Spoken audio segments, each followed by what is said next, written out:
Welcome to KTC. Welcome to the next part of our topic percentage. ਅਸੀਂ ਆਪਣੇ topic percentage ਦੇ ਵਿੱਚ बहुत सारे concepts ਜਿਹੜੇ ਨੇ ਸਾਡੀ exercise ਦੇ according discuss ਕਰ ਚੁੱਕੇ ਹਾਂ। तो उस exercise ਦੇ ਬਾਕੀ ਦੇ concepts ਜਿਹੜੇ ਨੇ ਉਹ ਵੀ ਆਪਾਂ ਹੁਣ ਦੇਖਾਂਗੇ one by one। ਅਸੀਂ ਇੱਕ question ਕੀਤਾ ਸੀ ਕਿ two numbers are 7% and 20% of the third number। ਆਪਾਂ ਪਹਿਲਾਂ ਜਿਹੜੇ ਦੋ ਕਨਸੈਪਟ ਕੀਤੇ ਨੇ ਉਹਦੇ ਵਿੱਚ ਆਪਾਂ ਦੇਖਿਆ ਸੀ ਕਿ two numbers are 7% and 28% more। ਜਦੋਂ ਕੋਈ ਦੋ ਨੰਬਰ ਤੀਸਰੇ ਨੰਬਰ ਜਿਸ ਨੂੰ ਅਸੀਂ 100 ਮੰਨੇ ਆ ਉਹਦੇ ਨਾਲ 7% ਜਾਂ 28% more ਹੁੰਦੇ ਆ ਤਾਂ ਅਸੀਂ 107 and 128 ਲੈ ਕੇ ਚੱਲਣਾ। ਅਗਰ ਸਾਡੇ ਦੋ ਨੰਬਰ ਥਰਡ ਨੰਬਰ ਨਾਲੋਂ 7% ਜਾਂ 28% ਲੈਸ ਹੈ ਤਾਂ ਅਸੀਂ 100 ਦੇ ਵਿੱਚੋਂ ਮਾਈਨਸ ਕਰਨਾ 7 ਨੂੰ, that is 93 ਰਹਿ ਜਾਏਗਾ, और 28 ਜਿਹੜਾ ਹੈ ਉਹ ਵੀ ਮਾਈਨਸ ਕਰਨਾ, that is 72 ਰਹਿ ਜਾਏਗਾ। ਪਰ ਅਗਰ ਸਾਡੇ ਇਸ ਕੁਐਸਚਨ ਦੇ ਵਿੱਚ ਨਾ ਮੋਰ ਹੈ ਨਾ ਲੈਸ ਹੈ ਫਿਰ 107 ਜਾਂ 93 ਨਹੀਂ ਹੋਏਗਾ, ਫਿਰ 7% ਦਾ ਜਿਹੜਾ ਹੈਗਾ ਉਹ 7 ਹੀ ਰਹੇਗਾ, 28% ਦਾ 28 ਹੀ ਰਹੇਗਾ। ਮੋਰ ਦੇ ਵਿੱਚ 100 ਪਲੱਸ ਹੋ ਜਾਣਾ ਹੈ और ਲੈਸ ਦੇ ਵਿੱਚੋਂ 100 ਮਾਈਨਸ ਹੋ ਜਾਣਾ ਹੈ। ਅਗਰ ਨਾ ਮੋਰ ਹੈ ਨਾ ਲੈਸ ਹੈ ਫਿਰ 7 ਦਾ 7 ਰਹੇਗਾ, 28 ਦਾ 28 ਹੀ ਰਹੇਗਾ। ਬਾਕੀ ਉਹ ਕਨਸੈਪਟ ਸਾਡਾ ਸੇਮ ਹੈ।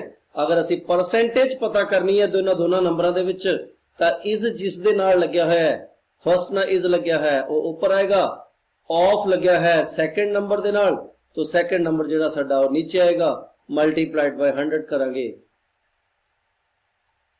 ਤਾਂ ਸਾਡਾ ਆਨਸਰ ਜਿਹੜਾ ਹੈ ਉਹ डी आ जाएगा।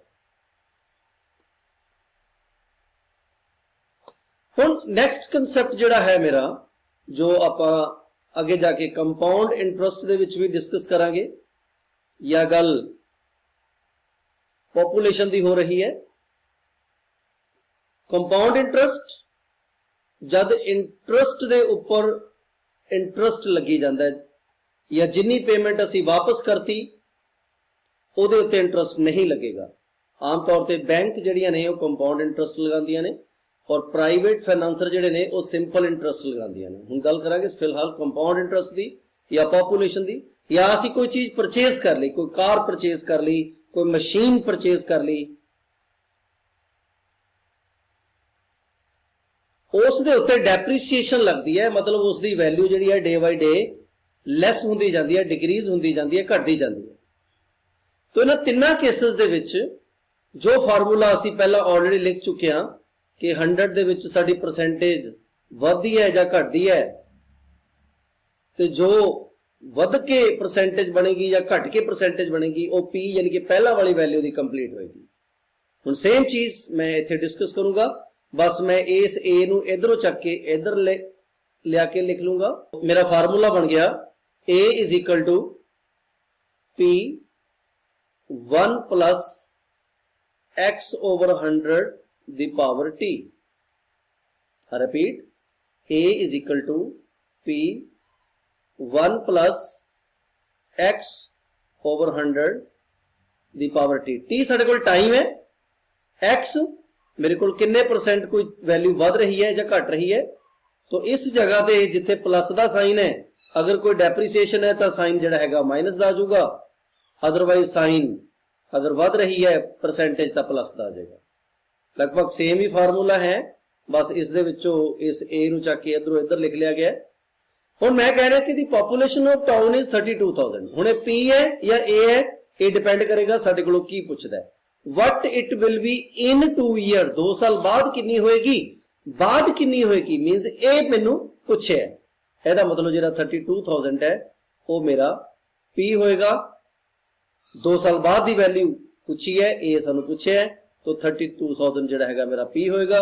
तो रेट ऑफ इंटरस्ट मेरा 15 है और गल 2 साल की हो रही है तो पी मेरे को इस टाइम पी 32,000 हो गया और रेट मेरी बढ़ रही है इस करके प्लस, घट रही होती तो माइनस आ जाती। 15% बढ़ रही है ओवर 100 और टाइम मेरे को 2 साल है। तो जब मैं इसको सॉल्व करूंगा 32,000 इंटू तो 15% बढ़ रही है तो नैचुरली 115% हो जाएगी। अगर 15% घट रही होंगी तो 85% रह जानी सी। हुण 2 बार है, पहला असीं 1 बार लिखते सी, हुण 2 पावर 2 क्योंकि टाइम 2 बार है तो असीं इसनूं 2 बार लिख लांगे। तो बाकी तो इसकी कैंसलेशन है, इसनूं कैंसलेशन करके जिन्ना भी साडा आंसर आएगा वो असीं देख लांगे। मेरा आंसर आ गया 42,320। 93 तो 125 तक जिहड़े क्वेश्चन ने बिल्कुल सेम ने, जिन्होंने आपां जे ज़्यादा नहीं तो 1 या 2 क्वेश्चन करके ये वैरीफाई कर लांगे कि ट्रिक जिहड़ा साडा वो क्लीयर हो गया या नहीं। पर कई बार साडे इसे सेम क्वेश्चन दे विच कि सानू क्वेश्चन दे 2 पार्ट्स कर दिंदा है, एक मेल और दूसरा फीमेल। हुण मेरे को कह रहा है the population town is 5000, the population of a town is 5000। Male 6% increase हो रहे हैं और फीमेल 14% इंक्रीज हो रही ने। पहली गल, मेल प्लस फीमेल मेरे को टोटल जिहड़े ने वो 5000 ने। मेल और फीमेल टोटल 5000 ने। हुण अगर मेल मेरे को 6% इंक्रीज हो रहे ने तो मेल 106% हो जाएंगे और फीमेल 14% इंक्रीज हो रही ने तो फीमेल 114% हो जाएगियां। अगर कोई घट रही होंदी डिक्रीज हो रही होंदी तो 100 चो माइनस करके ले आना थी। तो नवी वैल्यू जिहड़ी हैगी वो मेरे को आ रही है 5500। तो 2 इक्वेशनस बन गई, इक्वेशन 1 एंड इक्वेशन 2। हुण दोनों दे विच की करना है कि असीं किसी एक चीज़ नूं इक्वल करना है, चाहे मेल्स नूं इक्वल कर लो चाहे फीमेल्स नूं इक्वल कर लो। मेल्स नूं इक्वल करने वास्ते मैं इस पहली फिगर नूं, क्योंकि मेरे को इत्थे मेल 106 ने तो मैं उत्ते 106 ना मल्टीप्लाई कर दूंगा। अगर मैं पूरी इक्वेशन नूं मल्टीप्लाई करना पेगा तो इत्थे मेरे को 106 आ जाएगा, इत्थे भी 106 आ जाएगा। तो इसनूं मैं 106 दे नाल मल्टीप्लाई करूंगा तो मेरे को जिहड़ियां 2 इक्वेशनस ने कुछ इस तरीके नाल बन जाणगियां।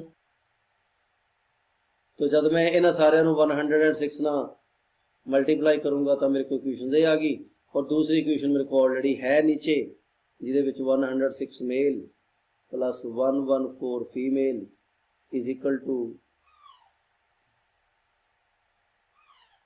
तो मैं कैंसलेशन करूंगा, कैंसलेशन करने नाल ए मेरा कैंसल हो जाऊगा। तो इन्हां दोनों का डिफरेंस जिहड़ा हैगा 8 आएगा, तो उधर डिफरेंस जिहड़ा 20,000 आएगा। तो जिहड़ा ए 8 है उधर नीचे चला जाएगा और कैंसल करके साढ़े को 2500 आ गया। तो हुण मेरे को टोटल, अगर मैं अपने उस पहला वाले कंसैप्ट नूं देखा तो मेरे को टोटल मेल और फीमेल 5000 सी। अगर मेरे को फीमेल 2500 आ गई तो फिर मेल मेरे को वो भी 2500 आ जाएगी, क्योंकि दोनों का जो टोटल है वो 5000 है। So my question is find the number of males. So males are 2500। साडी एक्सरसाइज दे विच 121 to 124 है। तो अगर तुसी चाहो तो पॉज करके वीडियो नूं ये वाले क्वेश्चन जिहड़े हैगे ने सेम इस कंसैप्ट दे उत्ते बेस ने तुसी कर सकते हो। हुण नैक्सट कंसैप्ट जिहड़ा साडा है वो बहुत ही इंपॉर्टेंट कंसैप्ट है। अप्रोक्सीमेट 151 तो लैके 207 तक दे क्वेश्चन जिहड़े ने लगभग सेम ही ने। पहला असीं कंसैप्ट कीता सी कि अगर कोई 1% घट रही है उहदे घटण नाल दूसरी परसेंटेज कितना वधेगी, तो असीं कीता सी x/100 - x।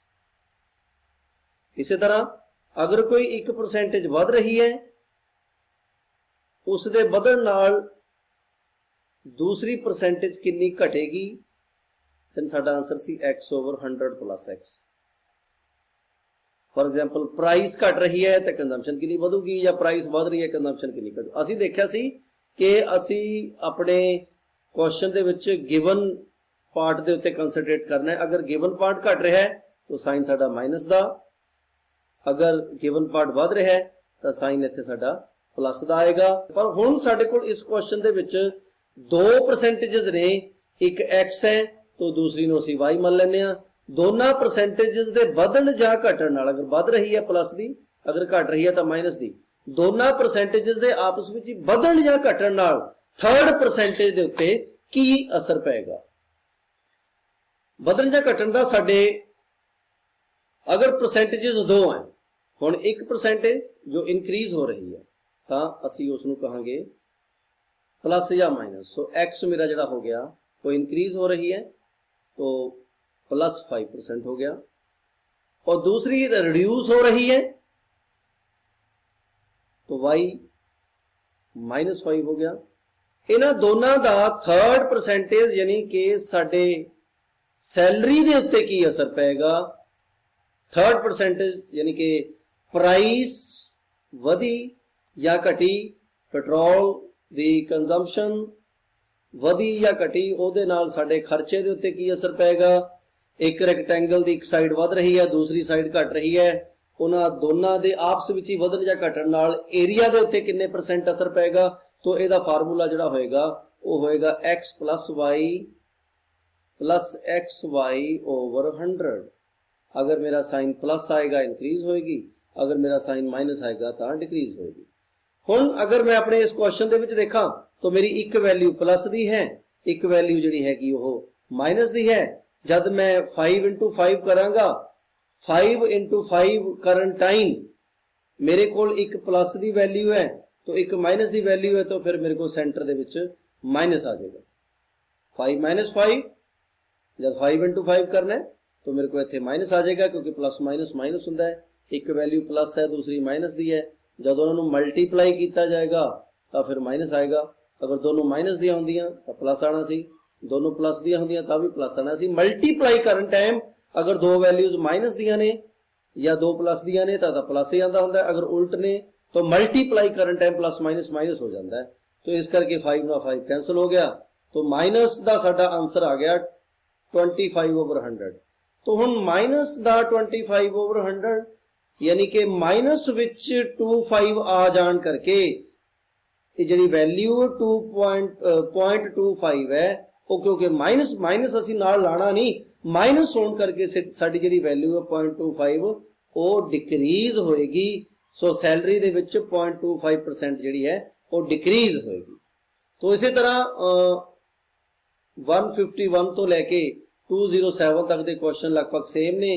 तुसी पहला वीडियो नू पॉज करके ज़्यादा नहीं तो 2-4 क्वेश्चन करके देखो, अगर कोई प्रॉब्लम होएगी तो आप अपने लाइव सैशन दे विच डिस्कस करांगे। ओके, तो हुण मेरे को कुछ इस तरह का क्वेश्चन आंदा है कि एक पर्सन ने कुछ मार्क्स जिहड़े ने वो स्कोर कीते ने। देखो, एक पर्सन ने किन्ने मार्क्स स्कोर कीते ने तो वो लिखूगा ए स्कोर्स। उसनू किन्ने मार्क्स पास होने लई स्कोर करने पैने ने, हैज टू स्कोर। किन्ने मार्क्स उसने ऑब्टेन कीते ने, किन्ने उसनू हैज टू ऑब्टेन, किन्ने उसनू लेने पैने ने। और थर्ड हुंदा है टोटल मार्क्स, जिन्होंने असीं मैक्सिमम मार्क्स भी बोलते हैं। And fourth one is pass marks, pass होने लई किन्ने चाहिए ने टू गेट थ्रू। तो हुण इन्हां तिन्नां दा कॉम्बीनेशन की होएगा कि अगर कोई स्टूडेंट कुछ मार्क्स स्कोर करता है, अगर वो फेल हो जाता है तो जिन्ने मार्क्स के उत्ते फेल होएगा उन्ने मार्क्स उसनू दे दिते जान तो पता लग जाएगा कि पास मार्क्स किन्ने ने। अगर कोई स्टूडेंट कुछ मार्क्स पास मार्क्स नालों ज्यादा ले लैंदा है तो जिन्ने मार्क्स उसने पास मार्क्स नालों ज्यादा लए ने उन्ने मार्क्स माइनस करके पता लग जाऊगा कि पास मार्क्स किन्ने ने। हुण मेरे इस क्वेश्चन दे विच a student has to score 30% marks to get through, मतलब कि पास होने लई उसनू 30% मार्क्स चाहिए ने, मतलब 30% ऑफ द टोटल मार्क्स जिहड़े ने वो पास मार्क्स ने। मतलब एक बंदा 30% मार्क्स ले लूगा तो पास हो जाऊगा। बट किन्ने स्कोर करदा है 40, फेल किन्ने ते हो जाता है 20। अगर 40 स्कोर करता है, 20 मार्क्स उसनू होर दे दिते जान तो 40 मार्क्स उसने स्कोर कीते ने, 20 उसनू होर दे दिते जान तो पास हो जाऊगा वो। अगर 20 मार्क्स उसनू होर दे दिते जान तो पास हो जू। तो पास होने ਲਈ परसेंटेज ਵਿੱਚ ਚਾਹੀਦੇ ਨੇ 30%, तो फिगर 'ਚ ਚਾਹੀਦੇ ਨੇ 60, तो ਇਹਦਾ मतलब ਜਿਹੜਾ इधर 30/100 है वो दूसरी साइड आके 100/30 बन जाएगा, तो मेरे को कट के मेरा जो आंसर है 200 आ गया। मीनस मेरे टोटल मार्क्स जोड़े ने वो 200 आ गए। तो उस परसन ने स्कोर किन्ने कीते ने 40, पास होने किन्ने चाहिए ने 20 दे के पता लग गया 60, तो पास होने चाहिए किन्ने ने 30%। So 30% of the total is equal to 40 + 20। जे उसने इन्ने मार्क्स मोर लए होंदे तो फिर मैं उहदे विचों माइनस कर दिंदा, अगर फेल होया तो मैं प्लस करता। सो 30% of the total pass marks ने, उधर 60 मार्क्स पास मार्क्स ने, तो सॉल्व करके मेरे को जो टोटल मार्क्स ने वो 200 आ गए। तो इस तरह सैकेंड कंसैप्ट दे विच मैनू यही गल जिहड़ी हैगी 2 परसन भी हो सकते हैं, तो अगर 2 परसन कुछ मार्क्स अलग अलग लेंदे ने तो उन्होंने किवें करांगे। तो नेक्स्ट क्वेश्चन सेम कंसैप्ट है, बस थोड़ा फर्क है। इत्थे हैज टू स्कोर नहीं है, बल्कि स्कोर्स लए ने उसने 35% ऑफ द टोटल उसने मार्क्स जिहड़े ने स्कोर कीते ने, ऑब्टेन कीते ने, एंड फेल्स बाय 40, 40 ते फेल हो गया, तो मैं इसनूं 40 दे देना। ये हुण अगर 35% उसने लए ने तो 40 नंबर वो फेल होया थी उन्होंने देते, तो हुण मेरे इस बॉक्स दे विच कंप्लीट जिहड़े हो गए वो हो गया पास मार्क्स। 40 नंबर होर देते, फेल होया सी तो वो पास हो जाएगा। एक होर कैंडीडेट है दूसरा, साढ़े दूसरे कैंडीडेट ने 60% मार्क्स स्कोर किए ने, तो दूसरे कैंडीडेट ने 60% of the total marks score किए ने and gets 35% more than minimum required marks. हुण 60% उन्हें लए ने, साढ़े इस दूसरे कैंडीडेट ने 60% of the total marks obtain किए ने, ते 35% मोर देन मिनिमम करते 35 फालतू ले ले।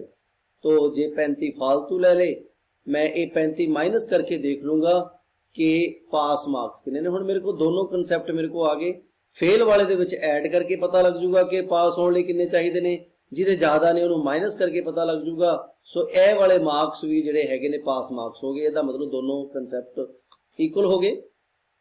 35 इधरों उधर आके माइनस हो जाएगा, 35 जब 60 चो आके माइनस हो जाएगा तो 25 रह जाएगा।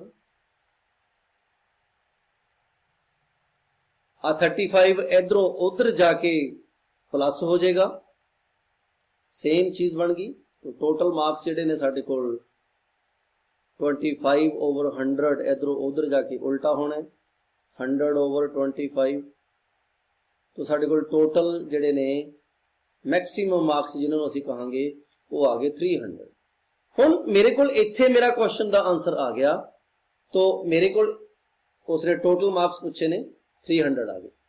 अगर मैनू वो पुछदा कि कैंडीडेट ए ने किन्ने मार्क्स ऑबटेन किए ने, तो मैं अपने इस वाले बॉक्स यानी कि टोटल मार्क्स का 35% निकाल के देख लूंगा कि किन्ने मार्क्स उसने स्कोर किए ने, लए ने। अगर कैंडीडेट बी ने किन्ने लए ने तो 60% ऑफ द टोटल मार्क्स मैं कट के देख लूंगा कि कैंडीडेट बी ने किन्ने लए ने। ये मेरी दूसरी गल है जो मैनू अपने एग्जाम दे विच पूछ सकता है। अगर वो मैनू पास मार्क्स पूछेगा तो मैं दोनों साइडा चो किसी भी एक साइड के उत्ते वैल्यू पुट कर लूंगा। मतलब अगर मैनू पास मार्क्स चाहिए ने तो मैं टोटल मार्क्स का 35% कैलकुलेट करके उहदे विच 40 ऐड करके देख लूंगा कि पास होने लई मैनू किन्ने नंबर चाहिए ने, या टोटल मार्क्स का 60% देख के उहदे विचों 35 मार्क्स माइनस करके मैनू पता लग जूगा कि पास मार्क्स किन्ने ने। तो मैनू टोटल मार्क्स पूछ सकता है, मार्क्स ऑब्टेन पूछ सकता है, पास मार्क्स पूछ सकता है, और तीसरी चीज जिहड़ी हैगी मैनू पास दी परसेंटेज पूछ सकता है। पास दी परसेंटेज देखने वास्ते मैनू सब तो पहला देखना पऊगा कि मेरे पास होने लई मैनू मार्क्स चाहिए किन्ने ने, फिर उन्होंने मैं टोटल दे नाल डिवाइड करके 100 नाल मल्टीप्लाई करके देख लूंगा कि पास होने लई किन्ने % मार्क्स चाहिए।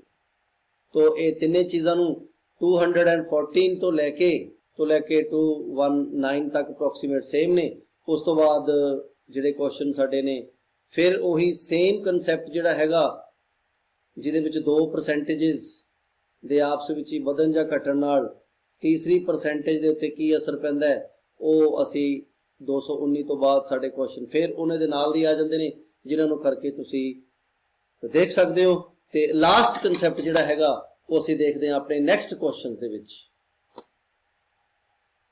तो लगभग 232 तक असी हुण तक सारा कुछ डिस्कस कर चुके हैं।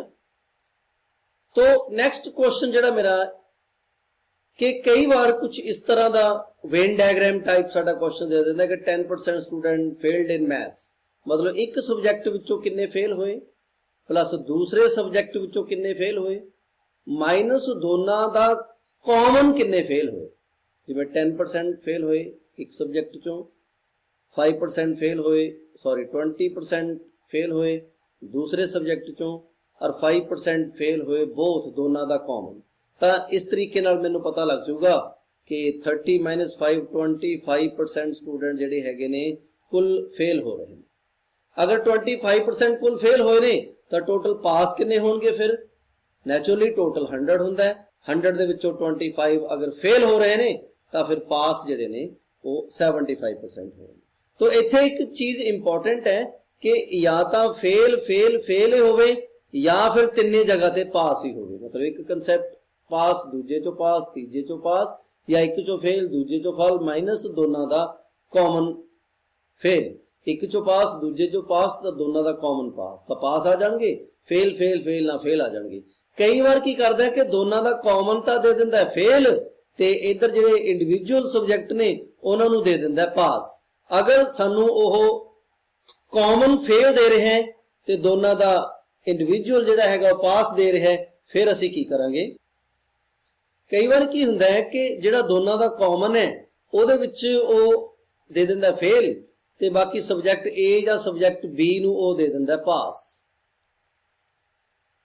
बट मैनू दोनों का कॉमन फेल है तो फिर मैनू इनू भी फेल बनाना पएगा, तो दूसरे नू भी फेल बनाना पएगा। फॉर एग्जाम्पल इन्हें कहा कि 5% दोनों के कॉमन फेल होए ने, सबजैक्ट ए दे विचों 70% पास होए ने, सबजैक्ट बी दे विचों 40% पास होए ने। तो मैं की करूँगा, इन्हों फेल बना दूंगा क्योंकि मेरे को ए फेल ने, तो अगर 70 पास ने तो 30 फेल हो गए, 40 पास ने तो 60 फेल हो गए। तो पास नू 100 दे विचों माइनस करके असी फेल दे विच कन्वर्ट कर देंगे, फिर मेरे को जिहड़ा मेरा आंसर है वो 85% आ जाएगा। क्योंकि फेल आएगा तो अगर मैं इत्थे पास पता करने ने तो 100 चो माइनस करके आ जाएगा। सो मेन इंपॉर्टेंट पॉइंट की है कि अगर दोनों का फेल है तो बाकी दे दो कंसैप्ट भी फेल चाहिए ने। अगर वो पास होणगे तो असी उन्होंने 100 दे विचों माइनस करके फेल दे विच कन्वर्ट करांगे, फिर क्वेश्चन सॉल्व करके सानू पता लगूगा कि फेल कितने ने, तो 100 जो माइनस करके फिर सानू पास पता चल जाएगा। कि एक आदमी जिहड़ा है वो 70% खर्चा कर रहे हैं, इनकम अगर 24% वध जाए तो खर्चा भी 15% वध जाए तो सेविंग ते की असर पेगा। सानू पता है कि इनकम माइनस एक्सपेंडिचर, मतलब इनकम दे विचों एक्सपेंडिचर माइनस कर देंगे तो नैचुरली सेविंग आ जाएगी। इनकम कितनी है 100, इनकम कितनी है 100, तो खर्चा कितना कर रहे हैं 70%। अगर 70% खर्चा कर रहे हैं तो जी मेरी सेविंग है वो 30% आ जाएगी।